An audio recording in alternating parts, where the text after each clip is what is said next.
அரிச்சிச்சு சொரிஞ்சோம், okay அல்ஹம்துலில்லாஹ். பிறகு மீண்டும் அரிச்சிச்சு சொரிஞ்ச, அல்ஹம்துலில்லாஹ். மீண்டும் அரிச்சு சொரிஞ்சேன்னு சொன்னா இப்படி சொரிஞ்சுக்கிட்டே கிடக்குற, உன்னை பார்த்தா அல்லாவுக்கு முன்னாடி நிக்கிற மாதிரி தெரியாது. ஹெட் மாஸ்டர் முன்னாடி போய் நிக்கிறோம், பிரின்சிபல் முன்னாடி நிக்கிறோம், எவ்வளவு பவ்யமா நிப்போம்ல, ஆட மாட்டோம், அசைய மாட்டோம். உலகத்திலேயே ஒரு முன்மாதிரியா ஒரு மரியாதையா இருக்கிற மனிதருக்கு முன்னாடி, நம்மளை விட மேன்மேல உயர்ந்து இருக்கிறவங்களுக்கு முன்னாடி நிக்கல, ஒரு அதபா நிக்கிறோம். அல்லாஹ்வுக்கு முன்னாடி நாம என்ன செய்யணும்? ஆடாம அசையாம நிக்கணும். பிறர் பார்த்து இவர் தொழுகிறாரா இல்லையா நினைச்சிட்டாருன்னா அப்ப என்ன ஆயிரும்? தொழுக முறிஞ்சு போயிரும்.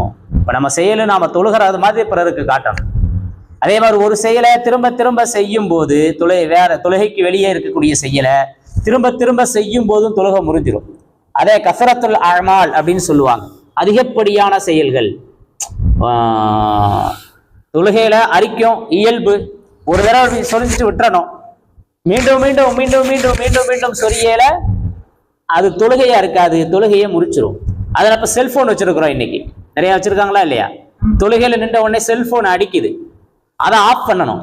ஆஃப் பண்ணலாமா வேண்டாமா?